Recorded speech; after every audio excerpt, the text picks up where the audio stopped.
नमस्कार साथियों, मैं मनीष कुमार शर्मा स्वागत करता हूं आपका एक बार फिर यादवेंद्र स्मार्ट क्लासेस पर, जिस पर आप एसएससी रेलवे की तैयारी कर रहे हैं। जैसा कि आपको पता है 6 बज चुके हैं और शाम के 6 बजे आपकी एक क्लास स्टार्ट होती है जो आपकी साइंस की क्लासेस होती है, जिसमें मैं आपको अभी प्रेजेंट में बायोलॉजी पढ़ा रहा हूं।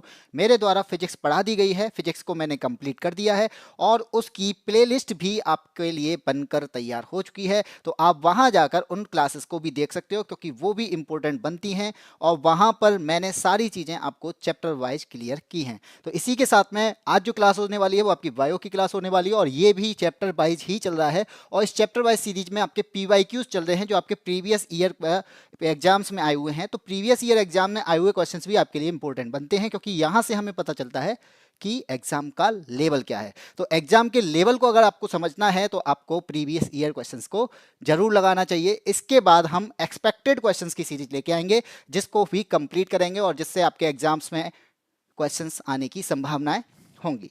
चलिए स्टार्ट करते हैं आज की आपकी क्लास। और आज की आपकी क्लास में आज हम एक चैप्टर लेके आए हैं, एक टॉपिक लेके आए हैं जो आपका क्या है, एक्सक्रीटरी सिस्टम है।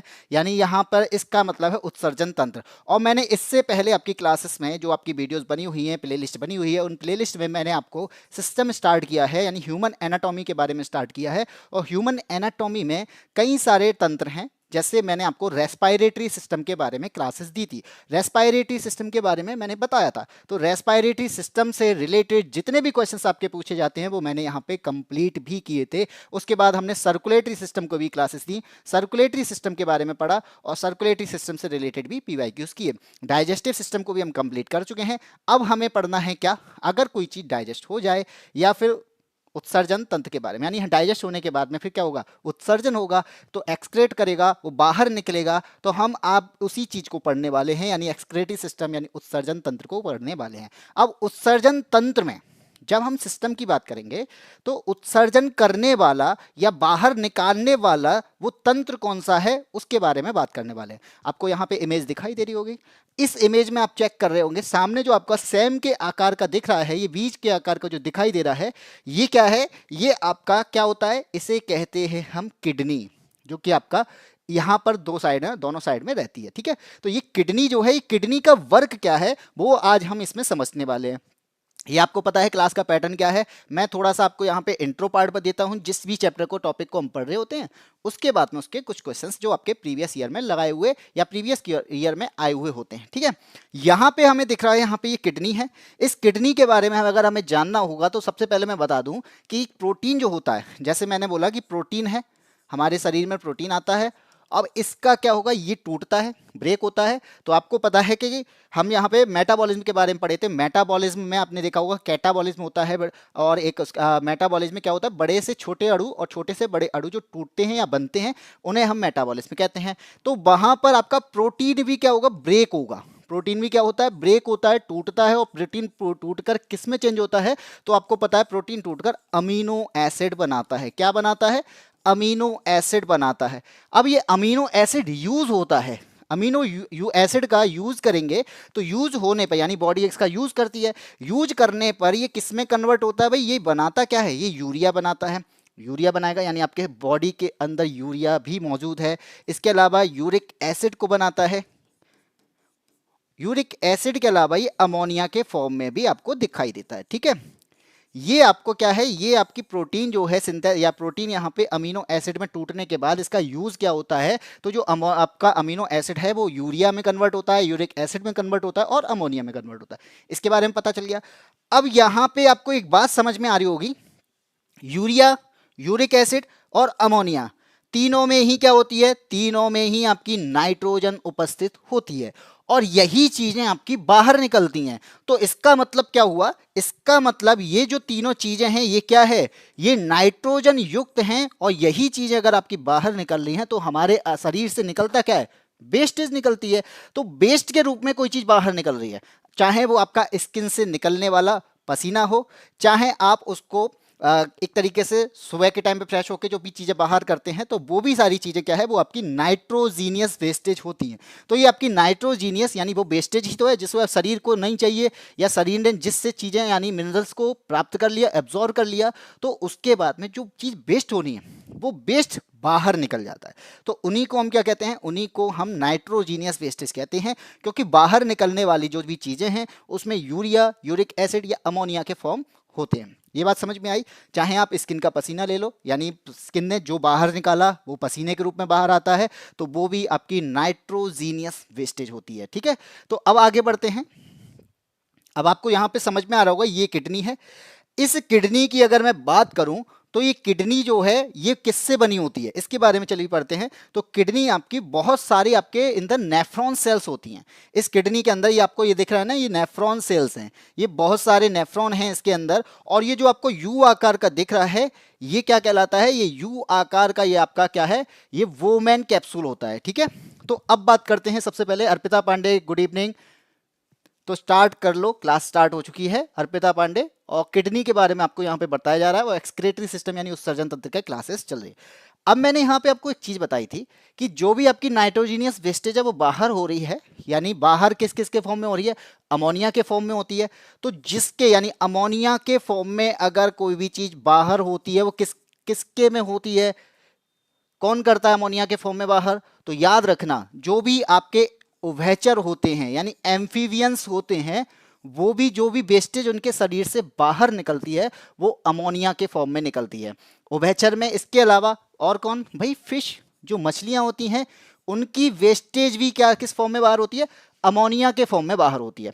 ठीक, अमोनिया के बाद में अगर मैं यूरिया की बात करूं तो यूरिया किस फॉर्म में, आप जैसे मैं अपने हम लोग बात करें, हम क्या है, मैमल्स हैं यानी स्तनधारी हैं।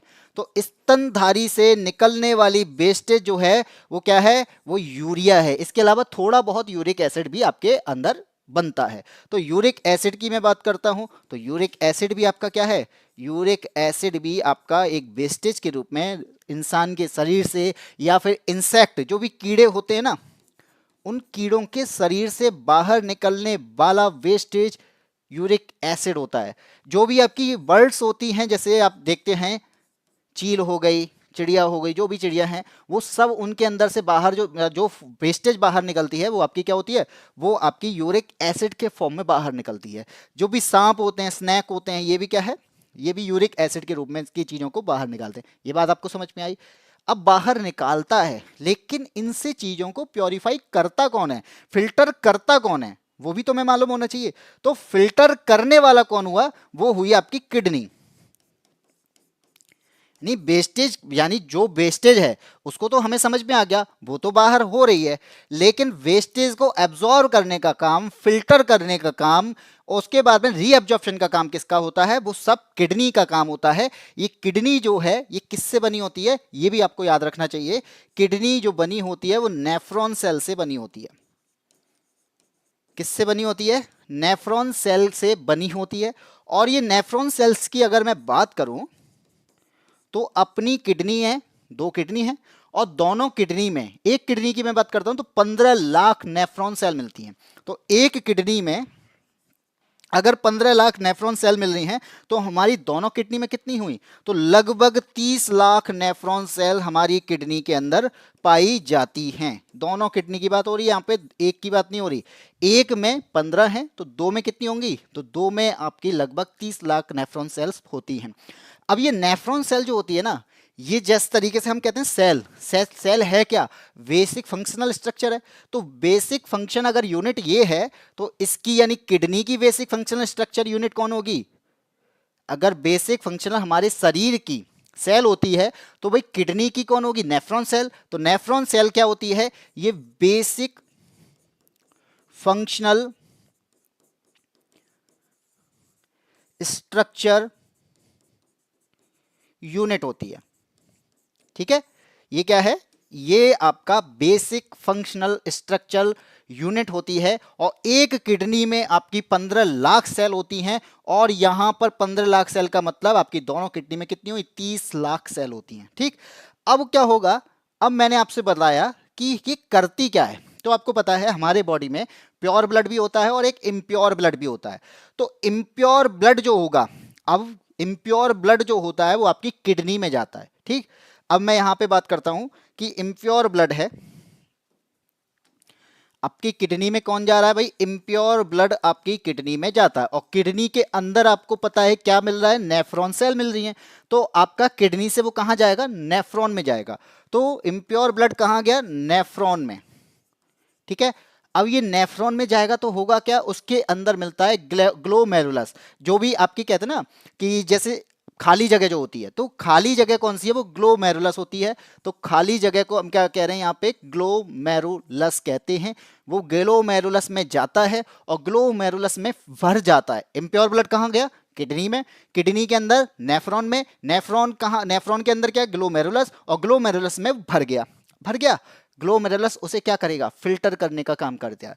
तो ग्लोमेरुलस क्या करता है? ये करता है फिल्टर करने का, यानी ब्लड को प्योर करने का काम करता है। तो यहां से फिल्टर करता है किसको?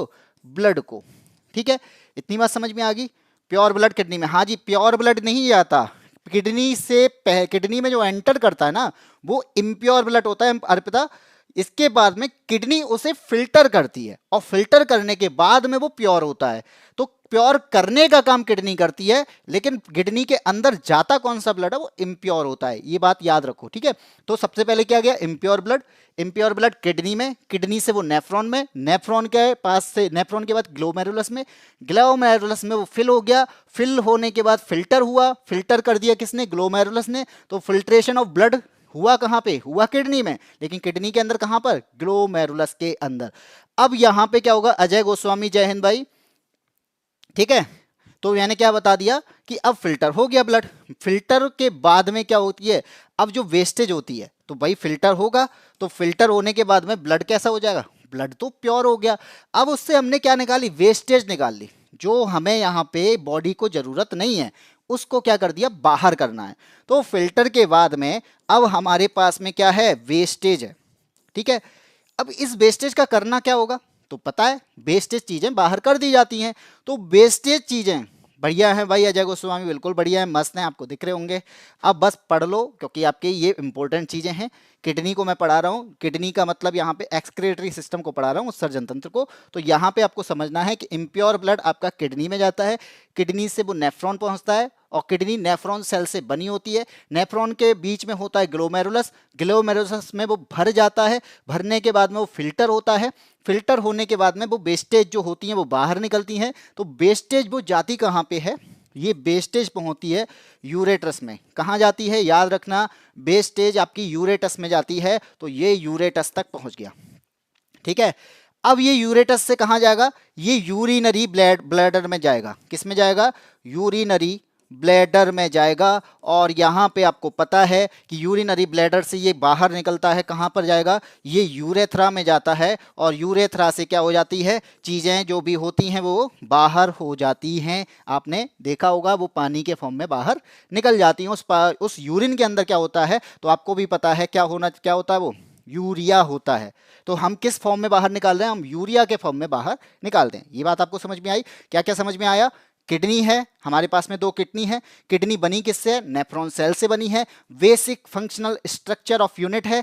एक किडनी में 15 लाख सेल होती हैं, तो 2 किडनी में कितनी हुई? 30 लाख सेल होगी। किडनी का काम क्या है भाई? किडनी का काम है फिल्टर करना। किसको? ब्लड को, और उसके अलावा वेस्टेज को बाहर निकालना। अब यहां पे ये किसको फिल्टर करेगा? ब्लड को करेगा। ब्लड को क्यों करेगा? क्योंकि आपको पता है ब्लड इम्प्योर आया है उसके पास में, तो उसको फिल्टर करेगा। तो इम्प्योर ब्लड कहां पहुंचा? किडनी के अंदर। और किडनी के में क्या पाई जाती हैं? Nephron cell. तो कहां जाएगा? किडनी के अंदर नेफ्रॉन सेल में। अब नेफ्रॉन सेल के पास में क्या है? ग्लोमेरुलस। अब ये ग्लोमेरुलस का काम क्या है? कि आपकी जो ब्लड है वो इसके अंदर फिल होता है और फिर ये फिल्टर होता है। तो फिल्ट्रेशन का काम किडनी करती है, लेकिन किडनी के अंदर ग्लोमेरुलस करता है। फिल्ट्रेशन हो गया, फिल्टर हो गया। तो फिल्टर के बाद में आपको क्या पता है भाई? चीजें वेस्टेज होती हैं। आपने आरओ देखा है?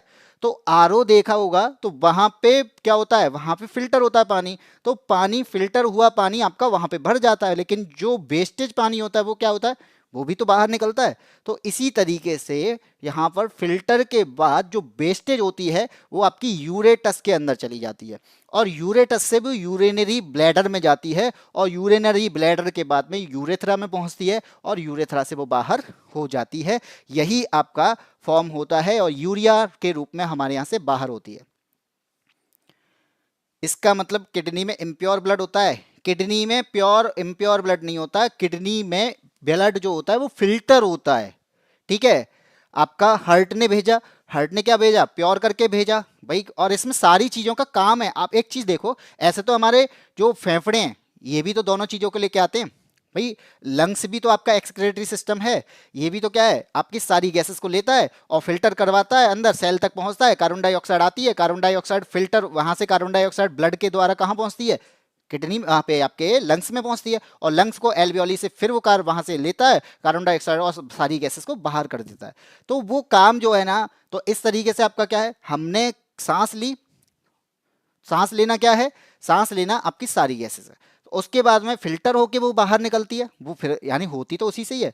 तो इसी तरीके से किडनी में भी क्या होता है, सबसे पहले इम्प्योर ब्लड आता है, और किडनी के अंदर जो ब्लड होता है वो प्योर हो रहा होता है, और वो किडनी जो है वो लगभग आपका 100, पूरे दिन की बात कर रहा हूं, 24 घंटे के अंदर 180 लीटर ब्लड को फिल्टर करती है। ये आप याद रख लेना। तो यहाँ पे ये जो ब्लड का प्योरिफिकेशन है, ये ब्लड का प्योरिफिकेशन क्या कहलाता है? इसी को, ब्लड का प्योरिफिकेशन को हम डायलिसिस कहते हैं। क्या कहते हैं? डायलिसिस कहते हैं। ये बात आपको याद रखना। जब भी किडनी खराब होती है ना, तो किडनी खराब होने के बाद में जो प्रोसेस की जाती है ना, वो डायलिसिस होती है। इतनी बात समझ में आई? अब यहां पे मैंने बताया कि किडनी का मेन फंक्शन क्या हुआ। तो किडनी का मेन फंक्शन हो गया ब्लड को फिल्टर करके यूरिया के रूप में बाहर निकालना। किसको? वेस्टेज को। किसके रूप में? जो भी यूरिया है उसको यूरिन के रूप में बाहर निकाल देता है। ये बात समझ में आ गई? तो किडनी में आपको एक बात समझ में आई होगी कि 24 घंटे में किडनी में लगभग आपका 180 लीटर ब्लड जो होता है फिल्टर होता है। ठीक है, कितने घंटे में? 24 घंटे में। कौन कर रहा है? किडनी करती है। अब मैं आपसे एक और क्वेश्चन पूछूं, 24 घंटे में ये फिल्टर हो गया, यहां पे इसने यूरिन का निर्माण किया, जो यूरिन निकल रहा है वो कितनी यूरिन निकालता भाई? तो याद रखना कि 24 घंटे में हम 1.5 लीटर यूरिन को बाहर करते हैं। कितनी? 1.5 लीटर यूरिन को बाहर करते हैं। यानी यहाँ पर फिल्टर होने के बाद में लगभग आपके शरीर से 1.5 लीटर वो पानी के रूप में या फिर यूरिन के रूप में वो बाहर निकलता है। इतनी बात समझ में आई? शिखा, नमस्ते गुरुजी। अच्छा, मुझसे ही कह रहे हो नमस्ते। तो आपको पता है क्लास स्टार्ट होगी भाई, 6, 6:30 पे आ रहे हो, क्लास बहुत देर की स्टार्ट हो गई है। टाइम से आया करो शिखा। चलिए, ये बात आपको समझ में आ गई। अब आपसे एक, अच्छा, कल बहुत सारी चीजें होती हैं किडनी में, आपको चीजें पता है, स्टोन हो जाती है, तो कैल्शियम ऑक्सलेट के कारण वो स्टोन हो जाती है। स्टोन को अगर दूर करना है, स्टोन को दूर करने के लिए क्या होगा? हम मैग्नीशियम की हेल्प लेते हैं। यूरिन का जो येलो कलर होता है वो यूरोक्रोम की वजह से होता है। याद रखना इन चीजों को, ये क्वेश्चन पूछे जाते हैं कि यूरिन का जो येलो कलर है वो तो पता है आपका कि आपने कम पानी पिया है उस वजह से है, क्योंकि उसको पानी ज्यादा, जितना पानी चाहिए आपको उसके पास में पानी नहीं पहुंचा, तो वो जो कलर बना वो आपका यूरोक्रोम की वजह से बनता है। ठीक है, यूरिन में जो स्मेल आती है वो आपकी साल्टिन के द्वारा होती है। चलिए आगे बढ़े, आगे बढ़ते हैं। अब आता है आपका क्वेश्चन नंबर 1।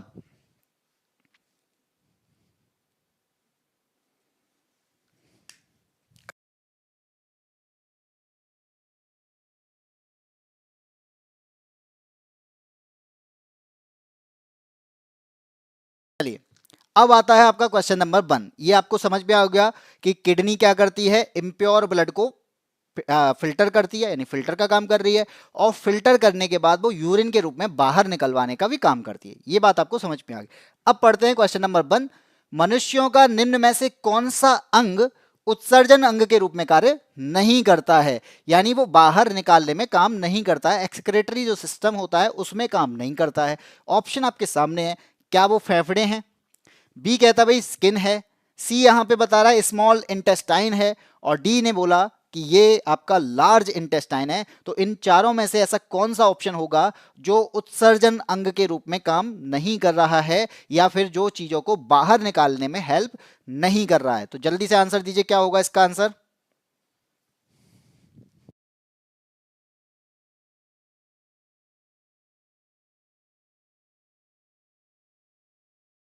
चार ही लोग हैं। चलिए, इसका आंसर क्या होगा। तो आपको पता है फेफड़े जो हैं सांस को लेते हैं और सांस को बाहर करने हैं, तो यहां पे आपको पता चल गया कि गैसेस को लेने के बाद में गैसेस को बाहर करने का काम किसका है, फेफड़े का है, तो ये भी आपका उत्सर्जन अंग हो गया। त्वचा, स्किन की बात करेंगे तो स्किन से आपका पसीने के रूप में वो चीजें बाहर निकलती हैं, तो इसका मतलब है ये भी आपका एक्सक्रीटरी सिस्टम के रूप में काम करेगा, तो बी भी हो गया। स्मॉल इंटेस्टाइन की अगर मैं बात करूं तो यहां पे ये खाने को पचाने के रूप में काम आती है। ये क्या कर रहा है, ये डाइजेस्ट करने में काम आती है, तो ये डाइजेस्टिव सिस्टम का पार्ट तो है। ऑप्शन नंबर सी यहां पे जो होगा वो डाइजेस्टिव सिस्टम का पार्ट है। डी जो है वो भी डाइजेस्टिव सिस्टम का पार्ट है, लेकिन ये लार्ज इंटेस्टाइन जो होता है ये आपका किससे जुड़ा होता है, ये आपका रेक्टम से जुड़ा होता है, तो यहां से चीजें बाहर निकलती हैं। तो लार्ज इंटेस्टाइन का जो काम होता है वो बाहर यानी वेस्टेज के रूप में बाहर निकालने का काम होता है, और वेस्टेज से जो भी मिनरल्स यानी वाटर जो होता है, वाटर का एब्जॉर्प्शन करने का काम होता है। ठीक है, तो इसका मतलब क्या होगा कि लार्ज इंटेस्टाइन भी हेल्प करती है चीजों को बाहर निकालने में। ठीक, तो आपका ये तीनों ही क्या है, ये आपके एक्सक्रेटरी सिस्टम के बात है, ऑर्गन है, यानी आपका छोटी आंत जो है वो उत्सर्जन अंग नहीं है। इसका ऑप्शन कौन सा होगा, ऑप्शन नंबर सी होगा। आगे बढ़ते हैं क्वेश्चन नंबर 2। क्वेश्चन नंबर 2 क्या कहता है यहाँ पे, ये कहता है कि मानव जो होता है यानी ह्यूमंस, ह्यूमंस की बात हो रही है, ह्यूमंस में उत्सर्जन तंत्र के सही अनुक्रमिक क्रम की पहचान करनी है। तो हमारा सबसे पहले क्या होगा, हमें ये जानना है कि सबसे पहले जो आपका इम्प्योर ब्लड आया वो कहाँ आया। ये मैंने आपको बताया था कि सबसे पहले जो इम्प्योर ब्लड होता है वो इम्प्योर ब्लड कहाँ जाता है, वो इम्प्योर ब्लड जाता है आपका किडनी के अंदर। कहाँ गया, वो किडनी में गया, और किडनी में जाने के बाद में क्या होगा, तो किडनी में जाने के बाद में यहां पर नेफ्रॉन सेल में पहुंचता है, और नेफ्रॉन सेल से पहुंचने को पर वो ग्लोमेरुलस में फिल हो जाता है। वहां पर ब्लड का फिल्ट्रेशन होता है, और ब्लड का फिल्ट्रेशन होने के बाद में क्या होगा, ब्लड फिल्टर हो गया, वेस्टेज के रूप में जो चीजें बाहर निकलनी थी तो वो बाहर निकलती हैं। वो किसके थ्रू निकलती हैं, वो यूरेटस के थ्रू। ये यानी आपका ब्लड कहाँ गया, आपका जो इम्प्योर ब्लड फिल्टर हो गया, प्योर हो गया, उसके बाद जो वेस्टेज है वो कहाँ गई, वो आपकी यूरेटस में जाती है। अब यूरेटस के बाद में ये कहाँ गया आएगा, यूरिनरी ब्लैडर में। ठीक है, जिसे आप मूत्राशय कहते हैं, तो वो आपका यूरिनरी ब्लैडर कहलाता है। तो आपको समझ में आ गया, सबसे पहले किडनी, उसके बाद वो यूरेटर जिसे हम मूत्र वाहिनी कहते हैं, इसके बाद वो मूत्राशय जिसे हम यूरिनरी ब्लैडर कहते हैं, और इसके बाद पहुंचता है क्या, यूरेथ्रा में, और यूरेथ्रा को हम क्या कहते हैं, मूत्र मार्ग कहते हैं, और यूरेथ्रा से वो यूरिन के रूप में बाहर निकल जाता है। तो आपको ये चीजें समझ में आई, तो आपको समझ में आ गया होगा क्या होगा इसका आंसर, कि सबसे पहले ब्लड कहाँ गया, आपका किडनी के अंदर, और किडनी में क्या हुआ, इम्प्योर ब्लड फिल्टर हुआ, फिल्टर होने के बाद में जो वेस्टेज के रूप में बाहर जानी चाहिए थी उस वेस्टेज को यूरेटस में पहुंचाता है किडनी, और यूरेटस से यूरिनरी ब्लैडर में, फिर यूरेथ्रा में, और यूरेथ्रा से वो चीजें बाहर निकल जाती हैं। और शिखा ने आंसर दिया है ऑप्शन नंबर ए, और बिल्कुल सही आंसर दिया है कि किडनी के बाद में वो जाता है आपका यूरेटर में, यूरिनरी आपका यूरिनरी ब्लैडर में, और उसके बाद में यूरेथ्रा से वो बाहर हो जाता है। ठीक है, ये आपका क्वेश्चन है, ये क्वेश्चन आपका ग्रुप डी में 2022 में पूछा गया है, तो इससे रिलेटेड भी क्वेश्चन पूछे जाते हैं, इसलिए ये चैप्टर भी इंपॉर्टेंट बनता है। अब आ जाइए क्वेश्चन नंबर 3, क्या कहता है ये क्वेश्चन नंबर 3। यहां पे ये क्या कहता है, आपकी किडनी है, कृत्रिम किडनी की बात हो रही है, यानी आर्टिफिशियल किडनी की, यानी किडनी खराब हो चुकी है। इसका मतलब क्या हुआ कि किडनी खराब हो चुकी है, अब क्या करना है। हाँ जी अर्पिता पांडे, बिल्कुल इम्प्योर ब्लड है वो किडनी में जाता है, उसके बाद में यूरिनरी ब्लैडर में, ब्लैडर से यूरेथ्रा में, यूरेथ्रा से वो बाहर हो जाता है। ठीक है, कृत्रिम किडनी का मतलब है किडनी आपकी खराब हो गई। अब खराब होने के बाद में हम क्या करेंगे, हम यहाँ पे आर्टिफिशियल किडनी का यूज करेंगे, कि इसके उपयोग से नाइट्रोजन युक्त अपशिष्ट को, ये अपशिष्ट लिखा है, अपशिष्ट हो गया ये, ठीक है, नाइट्रोजन युक्त अवशिष्ट को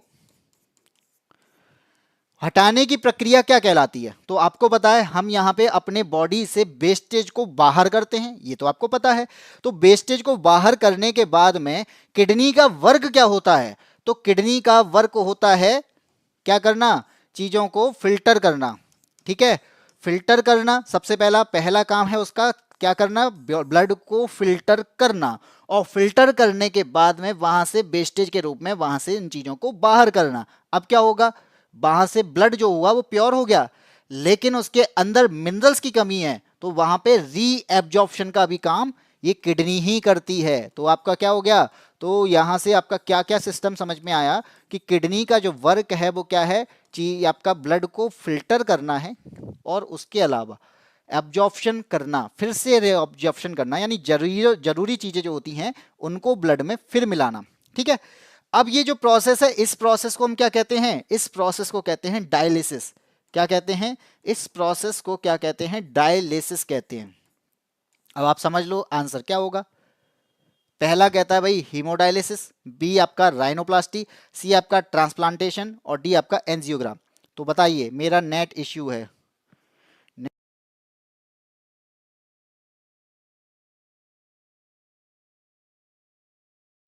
सपना सपना सरोज बनारसी गर्ल, प्रणाम। उन्होंने आंसर दे दिया ऑप्शन नंबर ए, तो बिल्कुल आपका ऑप्शन कौन सा होगा, ऑप्शन नंबर ए हीमोडायलिसिस होगा। तो डायलिसिस का यहाँ पे क्या है, फिल्ट्रेशन ऑफ ब्लड है, और उसके अलावा रीएब्जॉर्प्शन है। जो भी चीजें आपकी जरूरत होती है ब्लड को, वो एब्जॉर्प्शन करने का काम भी कौन करता है, वो भी किडनी करती है। ठीक है। तो आपका पहला क्या हुआ, तो वहां पर डायलिसिस दो स्टेप में होता है। सबसे पहला इम्प्योर ब्लड किडनी में पहुंचता है, वो फिल्टर होगा, फिल्टर होने के बाद में वहां से वेस्टेज बाहर निकलती है, और जो ब्लड प्योर हुआ है उसका रीएब्जॉर्प्शन होता है, जरूरी चीजें वहां से ब्लड में फिर मिल जाती हैं, और वो ब्लड आपका फिर ऊपर चला जाता है। ये बात समझ में आ गई। तो इसका आंसर क्या होगा, इसका आंसर ऑप्शन नंबर ए, ये आपकी प्रोसेस क्या कहलाती है, डायलिसिस कहलाती है। तो आंसर भी आपका हो जाएगा हीमोडायलिसिस। ठीक है। चलिए आ जाइए क्वेश्चन नंबर 4 पे। तो आपको यहाँ पे दिखाई दे रहा होगा, मैं हट जाता हूँ साइड से, तो इंग्लिश वाले आपका इंग्लिश में देख सकते हैं। क्वेश्चन नंबर 4 कि निम्नलिखित में से कौन सा मानव उत्सर्जन प्रणाली का गठन करता है। इनमें से ऐसा कौन है जो मानव उत्सर्जन प्रणाली, यानी जो आपके अंग हैं उनकी बात कर रहा है। ठीक है। तो जो चीजों को बाहर करने में हेल्प कर रहे हैं वो कौन से अंग हैं। ए कहता है आपका एक जोड़ी, यानी आपका एक जोड़ी है किडनी, उसके अलावा एक पेयर है डक्ट की, जो आपकी वाहिनी होती है उसकी, मूत्र वाहिनी की। एक है आपका यूरिनरी ब्लैडर, जिसे आप मूत्राशय कहते हैं, और डी कहता, और लास्ट है आपका मूत्र मार्ग, जिसे आप क्या कहते हैं, यूरेथ्रा। तो इसका ऑप्शन कौन सा होगा, फोर्थ का सपना सरोज बता रही है सी। सी है आपका एक जोड़ी, यानी आपकी किडनी होती है, सिंगल यूरिनरी ब्लैडर होता है, एक यूरेथ्रा होता है, और पेयर ऑफ यूरेथ्रा, पेयर। ये गलत हो जाएगा भाई, एक जोड़ी मूत्र मार्ग नहीं होता आपका, मूत्र मार्ग केवल एक ही होता है। तो यहाँ पे जोड़ी में नहीं होगा, बच्चा कौन सा आप देख लो। इसमें क्या हो गया, एक जोड़ी मूत्राशय, मूत्राशय भी आपकी एक डक्ट होती है। तो हमारे पास में एक जोड़ी ब्रक है, एक मूलवाहिनी, एकल मूत्राशय और एक मूत्रमार्ग। तो और आपका ऑप्शन नंबर ए क्या कहता है, एक जोड़ी ब्रक, यानी किडनी है हमारे पास में दो, जोड़ी का मतलब क्या है, पेयर ऑफ किडनी है, यानी जोड़ी का मतलब पेयर है। तो आपकी एक जोड़ी किडनी है, एक जोड़ी आपकी मूत्रवाहिनी है, और दूसरा फिर है आपका एक मूत्राशय, और उसके अलावा एक मूत्रवार। तो आपका ये ऑप्शन नंबर ए यहाँ पे सही हो जाएगा। तो हमारे बॉडी में जो एक्सक्रीटरी सिस्टम होता है, उत्सर्जन तंत्र होता है, वो आपकी दो किडनी होती है भाई। हमारे पास में जब दो किडनी है, तो दो किडनी में दो डक्ट भी तो होंगी भाई, दो किडनी है। ये आपको मैं दिखा दूं, अगर किडनी, किडनी वाला तो है ही नहीं शायद। ठीक है। तो जैसे आपके पास में ये किडनी है, एक किडनी की बात कर रहा है, एक किडनी में एक डक्ट है, तो दूसरी किडनी में भी तो दूसरी डक्ट होगी, तो दो आपकी डक्ट होती हैं। ठीक है।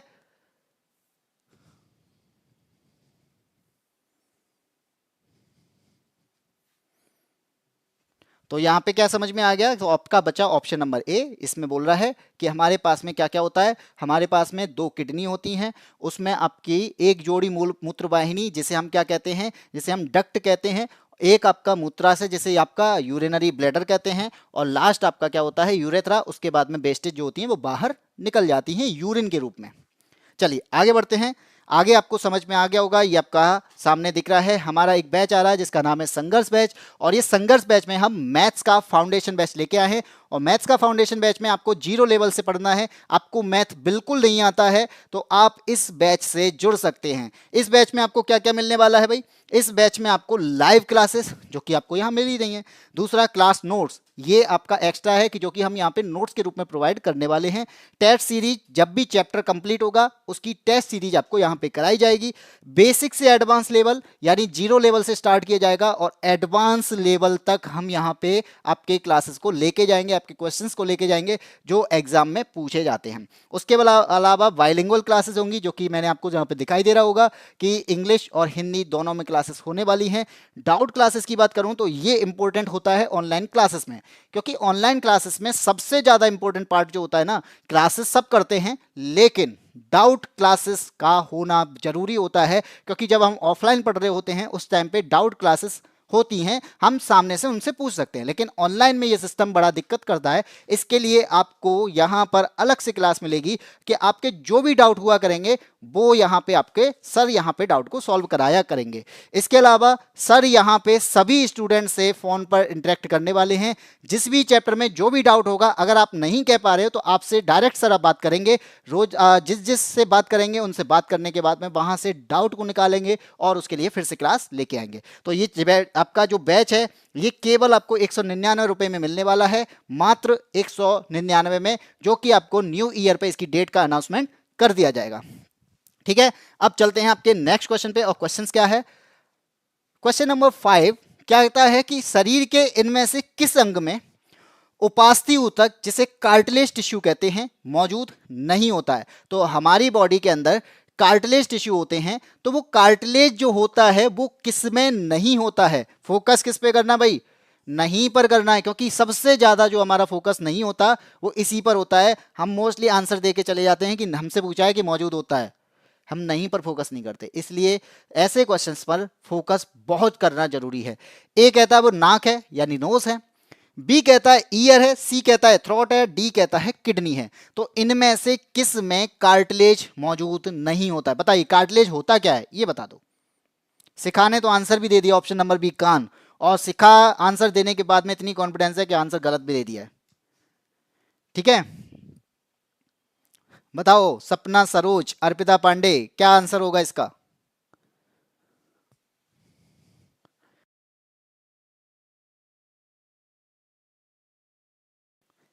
मेरा नेट रुक रहा है कि सबका? पता नहीं भाई, वीडियो सही चल रहा है? वीडियो तो सही चल रहा है।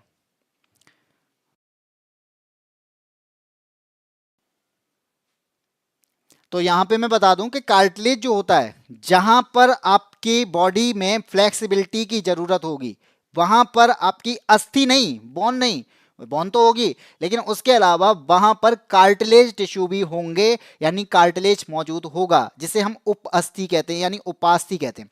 अब मैं आपसे एक बात करूं, क्या नाक की बात हो रही है? नाक जो है इसमें कार्टिलेज मौजूद होता है कि नहीं होता? भाई फ्लेक्सिबिलिटी की बात आए, सोचो फ्लेक्सिबिलिटी, तो आप भाई हिला के देख लो इसे, तो क्या है इसके अंदर फ्लेक्सिबिलिटी है, तो ये क्या होगा? इसके मतलब है कि इसके अंदर कार्टिलेज टिश्यू मौजूद होगा। दूसरा, कान, कान के अंदर हड्डियां पाई जाती हैं, ये तो कंफर्म है, लेकिन आपसे अगर मैं ये कहूं कि इसके अंदर कार्टिलेज मौजूद होता है, कि हाँ भाई कान देखो फ्लेक्सिबल है कि नहीं है? फ्लेक्सिबल है। तो अगर ये फ्लेक्सिबल है तो इसका मतलब क्या हुआ कि इसमें भी कार्टिलेज टिश्यू मौजूद होंगे। अब बात करते हैं कंठ की, थ्रोट की। भाई आपका गर्दन है यानी थ्रोट है, कंठ है, ये आपको दिखाई दे रहा है, और इसके अंदर ट्रैकिया होता है, उस पर भी कार्टिलेज होता है। तो आप गर्दन को इधर उधर करते हैं, गर्दन को आप आगे पीछे कर पा रहे हैं, तो इसका मतलब क्या है कि ये जो फ्लेक्सिबल है हमारी गर्दन, तो यहाँ पे आपको एक बात समझ में आ गई कि इसके अंदर भी क्या होगा? कार्टिलेज मौजूद होता है। किसके अंदर नहीं होता भाई? किडनी के अंदर नहीं होता, ऑप्शन नंबर डी। किडनी आपकी फिक्स होती है, तो वहां पे कार्टिलेज की टिश्यू की जरूरत कहां हुई? कार्टिलेज टिश्यू की जरूरत वहां हुई जहां पे चीजों को फ्लेक्सिबल किया जा रहा है। यहां पर चीजों को फ्लेक्सिबल करने के अलावा उन चीजों के प्रोटेक्शन भी जरूरी है, तो वहां पर हमारा कार्टिलेज टिश्यू मौजूद होते हैं। ठीक है सिखा, बिल्कुल सही आंसर दिया सिखा ने, ऑप्शन नंबर डी, पहले गलत दिया था। आगे बढ़ते हैं क्वेश्चन नंबर 6।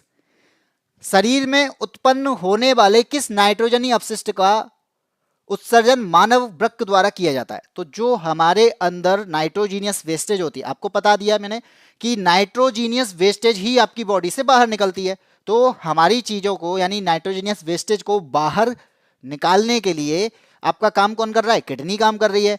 अब वो किडनी उसको किस रूप में बाहर निकालती है, ये क्वेश्चन पूछा गया है। तो आपसे पूछा जा रहा है भाई, ए है यूरिया और यूरिक एसिड के रूप में, बी कहता है अमोनिया यूरिक एसिड के रूप में, सी कहता है भाई अमोनिया के रूप में, और डी है यूरिया और अमोनिया के रूप में। तो यहां पे आंसर क्या होगा?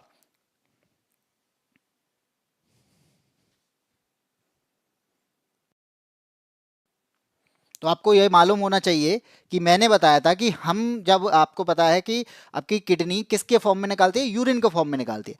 अब यूरिन के फॉर्म में निकाल रही है तो इसके अंदर क्या होना चाहिए? नाइट्रोजन तो होना चाहिए। अब नाइट्रोजन तो इन चारों में ही होता है, यूरिया में भी होता है, ठीक है, यूरिक एसिड में भी होता है, इसके अलावा आपका अमोनिया NH3 होता है अमोनिया, इसमें भी नाइट्रोजन है। तो हम यहाँ पे किस रूप में बाहर निकालते हैं? तो सबसे ज्यादा जो निकलता है वो यूरिया के रूप में निकलता है। अब यूरिया देख लो किस किस ऑप्शन में, तो यूरिया एक आपका ऑप्शन डी में है और एक ऑप्शन ए में है। और एक बात याद रखना कि हमारे शरीर में अमोनिया की मात्रा बहुत कम होती है, तो अमोनिया हमारे शरीर को हानि पहुंचाता है। तो आप खुद सोच लो कि जब हमारे शरीर में अमोनिया मौजूद ही नहीं होगा तो फिर उसको वेस्टेज के रूप में बाहर निकालने की जरूरत क्या है? याद रखना, हम यूरिक एसिड के रूप में यानी कुछ मात्रा में यूरिक एसिड के रूप में बाहर निकालते हैं। इसके अलावा यूरिया के रूप में यूरिन बाहर निकलता है। ठीक है, डिलीट कर लिया, कोई बात नहीं है। तो आपका ऑप्शन नंबर ए यहाँ पे हो जाएगा कि हम यूरिया के रूप में बाहर निकालते हैं और उसके अलावा यूरिक एसिड के रूप में बाहर निकालते हैं, और ये हमारी नाइट्रोजीनियस वेस्टेज होती है, यानी इनमें नाइट्रोजन होता है। ये बात आपको याद रखनी है। हाँ जी Arpita Pandey, option number A. आगे बढ़ते हैं, क्वेश्चन नंबर 7। 7 क्या कहता है? एक स्वस्थ वयस्क में वृक्कों की में आरंभिक निस्यंदन लगभग कितना होता है प्रतिदिन? तो निस्यंद का मतलब है फिल्ट्रेशन। तो आपकी जो बॉडी है, बॉडी के अंदर किडनी है, एक किडनी कितना ब्लड को प्योरीफाई करती हैं पूरे 24 घंटे के अंदर? ये क्वेश्चन है। 24 घंटे में किडनी कितना ब्लड को प्योर करती है, यानी इम्प्योर ब्लड आपका कहाँ आता है? किडनी के अंदर। और किडनी में क्या पाई जाती है? नेफ्रॉन सेल, और नेफ्रॉन सेल के अंदर क्या होगा? ग्लोमेरुलस होता है, और ग्लोमेरुलस में क्या हो जाता है? ब्लड भर जाता है। और अगर ब्लड वहां पे भर गया तो क्या क्या होता है? फिल्टर होना स्टार्ट हो जाता है। तो फिल्टर कितना होता है ये पूछा जा रहा है। ऑप्शन ए है 160 लीटर, ऑप्शन सी लग गया, ये बी है आपका 150 लीटर, और सी कहता है आपका 130 लीटर, और डी है यहाँ पे 180 लीटर। तो याद रखना कि हमारी बॉडी लगभग 180 लीटर, कितना? 180 लीटर ब्लड को प्योरीफाई करती है। कितना करती है? 180 लीटर ब्लड को प्योरीफाई करती है। और कितना यूरिन निकालती है? तो 24 घंटे के अंदर 1.5 लीटर यूरिन बाहर करती है। कितना बाहर करती है याद रख लेना। यूरिया के यानी इसके अंदर क्या होता है? यूरिया होता है, यूरिक एसिड होता है, और 1.5 लीटर 24 घंटे के अंदर 1.5 लीटर यूरिन हम बाहर कर देते हैं वेस्टेज के रूप में। तो इसका आंसर क्या हो जाएगा? इसका आंसर आपका ऑप्शन नंबर डी हो जाएगा। आगे बढ़ते हैं, क्वेश्चन नंबर 8। बोमेन कैप्सूल क्या होता है? तो मैंने आपको क्या बताया था बोमेन कैप्सूल क्या होता है? तो याद रखना, गुरुजी में 150 पढ़ा है बुक में, 150 नहीं होता, 180 लीटर ही होता है। ठीक है,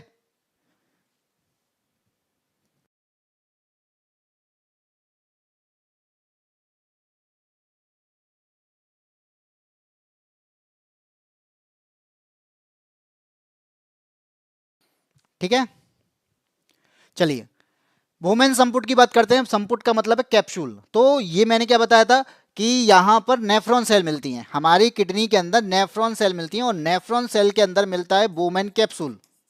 सॉरी, किडनी के अंदर क्या मिलता है? Bowman capsule.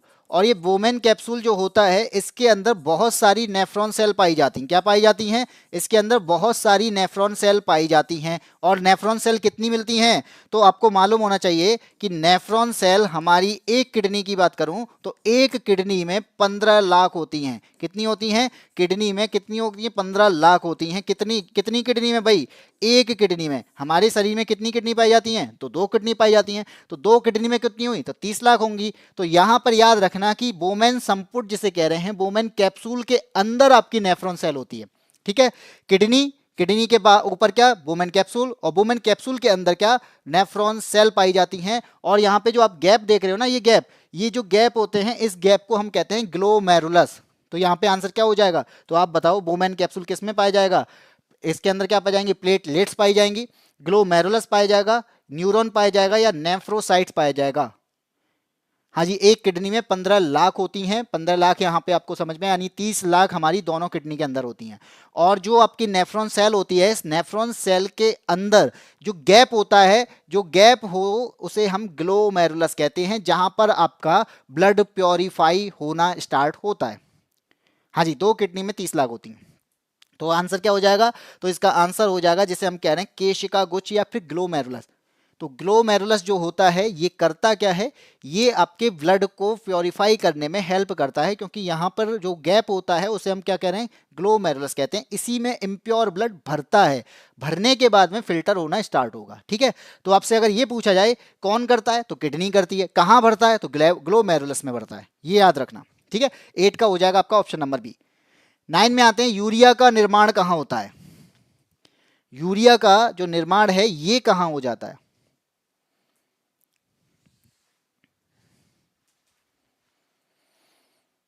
ऑप्शन ए है आपका पेनक्रियास में, बी है आपका लीवर में, सी आपका स्मॉल इंटेस्टाइन और डी यहाँ पे किडनी। तो यहाँ पे यूरिया का जो निर्माण है वो किसके अंदर होगा, तो आपको मालूम होना चाहिए। देखो यहाँ पे क्या है, पेनक्रियाज है, ये पेनक्रियाटिक एसिड निकालता है, ये हम पढ़ चुके हैं, किस में पढ़ चुके हैं, हम इसे डाइजेस्टिव सिस्टम में पढ़ चुके हैं।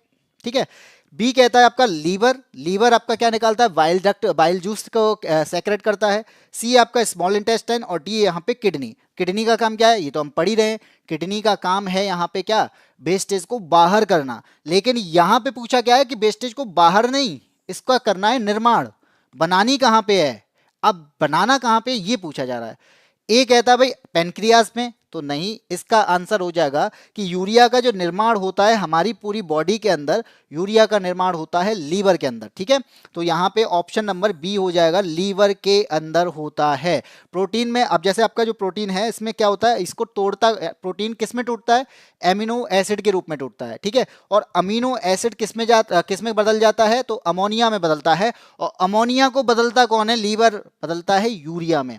ठीक है, हमारे बॉडी में जो अमोनिया पाई जा रही है क्योंकि हार्मफुल होती है, अगर वो हार्मफुल है तो वो निकलने से पहले क्या हो जाती है, वो चेंज हो जाती है, कन्वर्ट हो जाती है, किसमें, यूरिया में कन्वर्ट हो जाती है। और हमारा बॉडी यूरिया के रूप में ही चीज़ों को बाहर करता है। ये बात समझ में आई, हमारी बॉडी यूरिया के रूप में ही बाहर करती है। तो याद रखना कि यहाँ पे जितनी भी चीज़ें आपको मिल रही हैं वेस्टेज के रूप में, वो नाइट्रोजीनियस वेस्टेज तो होती है, लेकिन उनके अंदर यानी जो बाहर निकल रही है वो यूरिया के फॉर्म में निकलती है।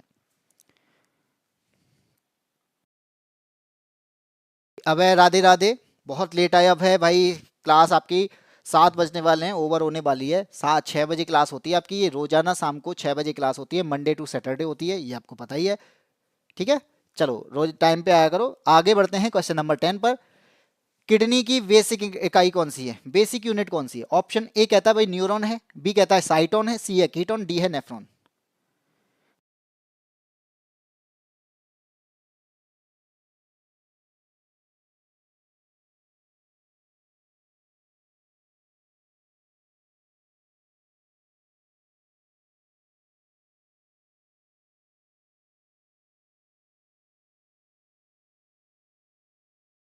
सिखा का आंसर आ गया ऑप्शन नंबर डी। तो यहाँ पे मैंने क्या बताया था कि आपके किडनी के अंदर क्या मिलता है, किडनी के अंदर नेफ्रॉन सेल मिलती हैं। और नेफ्रॉन सेल जिस तरीके से आपकी सेल होती है, बेसिक फंक्शन इकाई होती है, संरचनात्मक इकाई होती है, इसी तरीके से किडनी के अंदर जो नेफ्रॉन सेल पाई जा रही है ये भी क्या है, ये भी आपका क्या है, ये भी बेसिक फंक्शनल यूनिट होती है। ठीक है, अच्छा एक्स्ट्रा टाइम स्पेंड करने आते हो, कोई दिक्कत नहीं है। चलो, हर्ष वर्मा का आंसर आ गया ऑप्शन नंबर डी, बिल्कुल ऑप्शन नंबर डी होगा। क्वेश्चन नंबर 11 की बात करते हैं।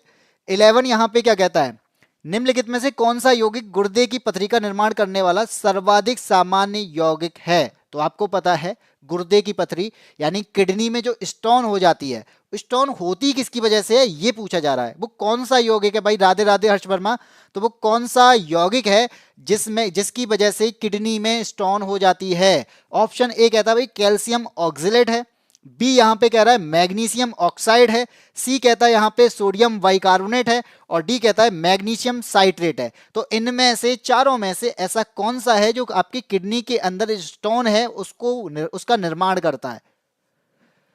शिखा ने बता दिया है आपका ऑप्शन नंबर ए और अर्पिता पांडे बता रही हैं ऑप्शन नंबर डी। बाकी और कोई? हर्ष वर्मा, महाकाल की दीवानी, क्या आंसर होगा? बिल्कुल, जय महाकाल। क्या आंसर होगा इसका? जो हमारे बॉडी में किडनी है, स्टोन कहाँ होगी? या तो गॉल ब्लैडर में होती है या फिर किडनी में होती है। तो जो किडनी में स्टोन बन रही है ना, तो किडनी में स्टोन बनती किसकी वजह से है, ये पूछा जा रहा है। ऑप्शन आ गया है ए, सभी का आ रहा है ऑप्शन नंबर ए, तो मोस्टली सब लोगों ने आंसर दिया है ऑप्शन नंबर ए, तो ए ही इसका आंसर होगा। कि कैल्शियम ऑक्सलेट होता है, तो कैल्शियम ऑक्सलेट की वजह से आपकी किडनी में स्टोन का निर्माण हो जाता है। ये होता है आपका कैल्शियम ऑक्सलेट CaC2O4। ठीक है। अगर मैं आपसे ये कहूं कि ऐसे क्वेश्चंस में मैग्नीशियम आपको दिख जाए, तो मैग्नीशियम हमेशा यहां पे गलत होगा। क्यों गलत होगा? क्योंकि मैग्नीशियम स्टोन को खत्म करने में काम आता है। किस में काम आता है? कि मैग्नीशियम जो होता है ये स्टोन को खत्म करने में काम आता है। तो इसका मतलब आपका जो आपकी किडनी है वो किसकी बनी होगी? वो कैल्शियम ऑक्सलेट से बनी होती है। ठीक है। आरपी का आंसर डिलीट हो गया। हाँ जी, बिल्कुल ऑप्शन नंबर ए होगा। अब आगे बढ़ते हैं, अगले क्वेश्चन पे आते हैं। क्वेश्चन नंबर भाई 13 क्या 12 गायब हो गया। क्वेश्चन नंबर 13, 12 नहीं है। क्वेश्चन नंबर 13 पे आते हैं। 13 क्या कहता है कि गुर्दे की नलिका की परत में क्या मौजूद होती है? गुर्दा जो होता है, जैसे हम किडनी कहते हैं, किडनी के पास में क्या होता है? जो आपकी परत होती है यानी ट्यूब होती है, उस ट्यूब में क्या मौजूद होता है? ऑप्शन ए कहता है आपका कॉलमनर एपिथीलियम, बी कहता है पेरेन्काइमा, सी कहता है क्यूबॉइडल एपिथीलियम और डी है आपका स्क्वेमस एपिथीलियम। अच्छा, मैं यहां पे अगर ये बात कहूं एपिथीलियम क्या है, तो जब हमने यहां पे एनिमल टिश्यू को पढ़ा था, एनिमल टिश्यू जो होते हैं ये आपके क्या होते हैं? ये आपकी क्या, इसमें बहुत सारी टिश्यू होते हैं, उसमें एक होता है आपका एपिथीलियम। तो यहां पे मैं बात करूं टिश्यू होता क्या है? टिश्यू होता है ग्रुप ऑफ सेल्स। ठीक है। टिश्यू किसे कहते हैं? ये होता है आपका ग्रुप ऑफ सेल्स, यानी कोशिकाओं का समूह आपका क्या बनाता है? ऊतक बनाता है। और वो ऊतक आपकी किसमें, यानी जो भी चीजें होती हैं उन चीजों में क्या करें, जिसमें जैसे आपकी सारी जैसे काम है, अगर किसी सेल का काम है डाइजेस्ट करना, तो जितनी भी डाइजेस्ट करने वाली सेल होंगी उनका एक ग्रुप बनेगा और वो ग्रुप उसमें हेल्प करेगा। अब होता क्या है, यहां पे पूछा है कि नलिकाओं के ऊपर जो आपकी टिश्यू होते हैं वो कौन से होते हैं? तो इन नलिकाओं के अंदर जो भी आपकी, जैसे मैंने बोला, कैविटी होती है। अब ये कैविटी क्या है?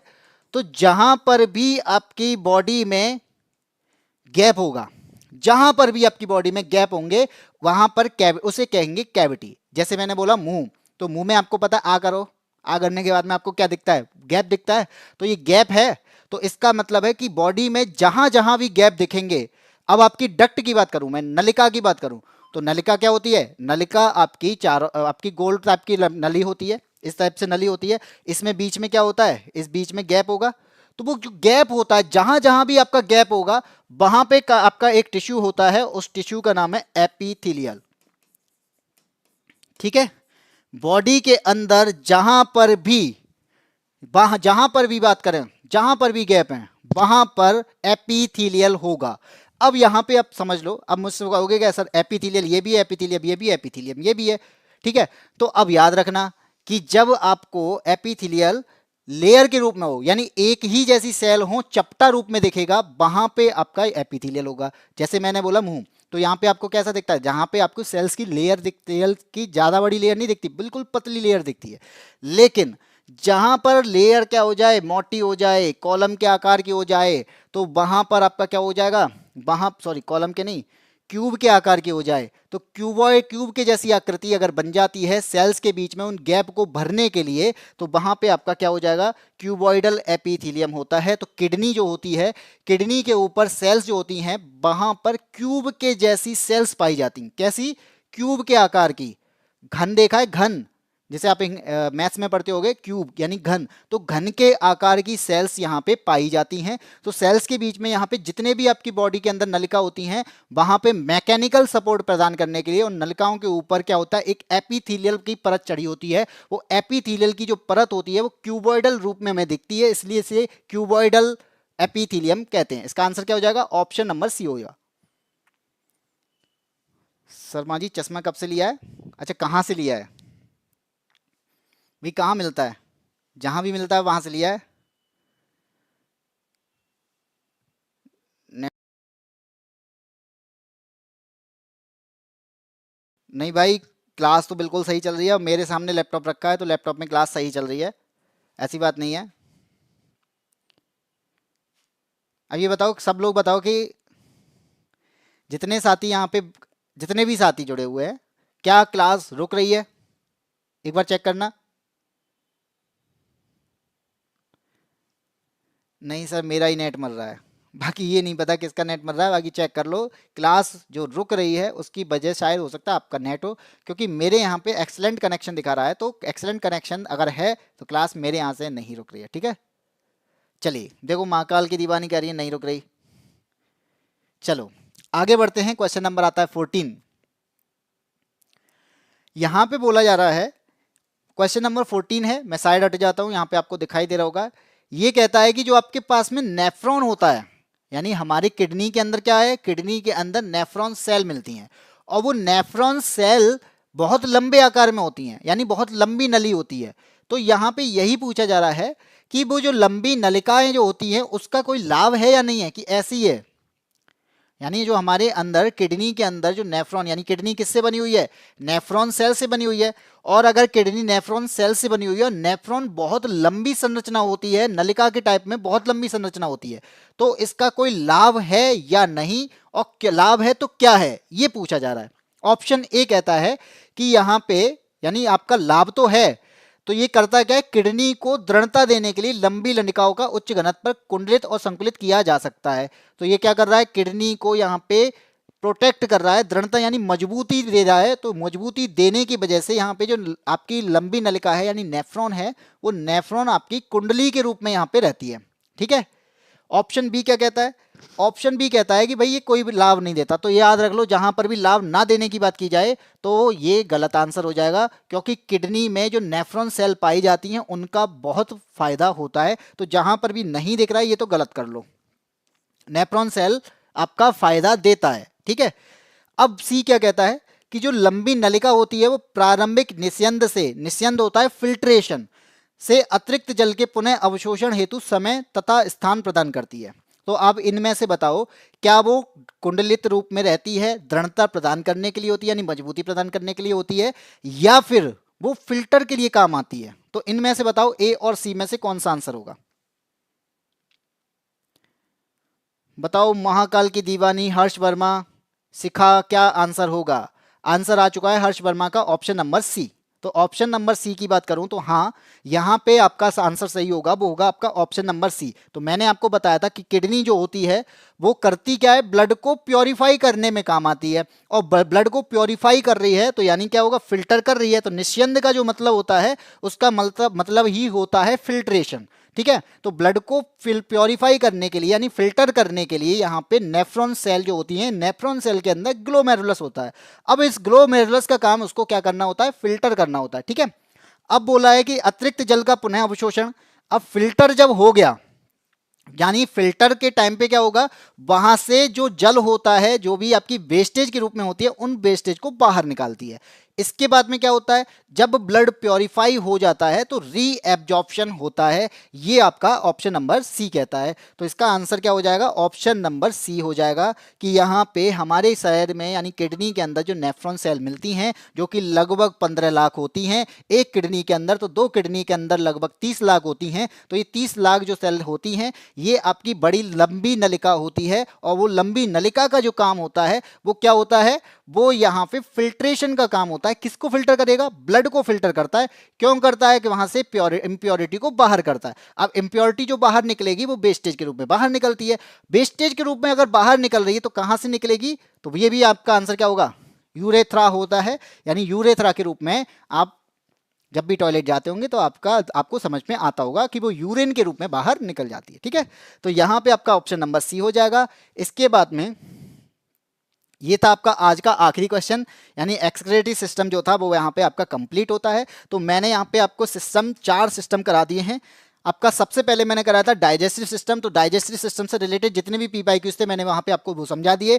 डाइजेस्टिव के बाद में हमने रेस्पिरेटरी को पढ़ा, रेस्पिरेटरी के बाद में हमने ब्लड सर्कुलेशन यानी ब्लड का सर्कुलेशन किस तरीके से होता है हमने उसको पढ़ा। और इसके बाद में आज की जो क्लास थी, और आज की क्लास में हमने किसको पढ़ा है, आज की क्लास में हमने एक्सक्रेटरी सिस्टम को पढ़ा। और मैंने ये भी बताया है कि जब भी क्लास स्टार्ट होती है तो मैं थोड़ा सा इंट्रो पार्ट भी देता हूं, कि जो आपका यहाँ पे आपको दिखाई दे रहा होगा ये आपका वो इंट्रो पार्ट है जो कि आपको क्वेश्चंस में हेल्प करने वाला है। यहाँ पे मैंने बताया है कि आपकी किडनी जो है वो किस तरीके से यहाँ पे वर्क करती है, कौन सी वेस्टेज को बाहर करती है, जो कि आपकी नाइट्रोजीनियस वेस्टेज होती है उसको बाहर करती है। किसके फॉर्म में बाहर करती है, तो यूरिया के फॉर्म में बाहर करती है। ये भी मैंने आपको यहाँ चीजें बताई थी। इसके बाद में मैंने आपको बताया किस तरीके से कि जो अमोनिया के रूप में जो बाहर होता है वो आपका उभयचर करता है, यानी उभयचर का मतलब जो मैं आपके एम्फीबियंस होते हैं वो लोग वो बाहर करते हैं। यूरिया के रूप में हम लोग बाहर करते हैं जो कि आपके स्तनधारी होते हैं। यूरिक एसिड की बात करो तो इंसेक्ट, बर्ड और स्नैक जो होते हैं वो आपका यूरिक एसिड के रूप में बाहर करते हैं। किडनी किससे बनी होती है, ये सारी चीजें मैंने आपको यहाँ पे समझाई हैं, करती कैसे हैं, काम क्या है, सारा चीज आपको यहाँ पे मैंने बताया है। अब आपके बाद में इसके बाद मैंने सारे क्वेश्चंस कराए और आज की क्लास में मुझे लगता है आपको समझ में आया होगा। और समझ में आया है तो क्लास को करना है लाइक, और लाइक करने के साथ में जितने साथी हैं अपने साथियों को शेयर जरूर कर दें, जिससे रोजाना की जो आपकी बायो की क्लास हो रही है वो बायो की क्लास में आपके जो साथी हैं वो यहाँ पे जुड़ पाएं, और आपके जो आने वाले एग्जाम्स हैं, चाहे वो रेलवे का एग्जाम्स हो, मैं समझता हूँ जहाँ पर भी बायो का पोर्शन पूछा जाता है, जहाँ पर भी बायो का वेटेज रहता है, ये क्लास उनके लिए इंपॉर्टेंट रहने वाली है। तो इस क्लास से जुड़कर आप बायो को यहाँ पे समझ सकते हैं और उनसे रिलेटेड आप पीवाईक्यूज को समझ सकते हैं जो कि आपके प्रीवियस ईयर में पूछे गए क्वेश्चन हैं। ठीक है, तो आज की क्लास में इतना ही, और फिर मिलते हैं आपको शाम को 6 बजे। तो शाम को 6 बजे ये क्लासेस रोजाना होती हैं, दोनों की प्लेलिस्ट बना दी गई है, चाहे फिजिक्स की हो या फिर आपकी बायो की हो। तो दोनों क्लासेस को आप प्लेलिस्ट में जाके कंप्लीट कर सकते हैं, क्योंकि यहाँ पे मैं आप पढ़ा रहा हूँ चैप्टर 22 क्वेश्चन सीरीज। चलिए आज की क्लास में इतना ही, फिर मिलते हैं, तब तक के लिए जय हिंद, जय भारत।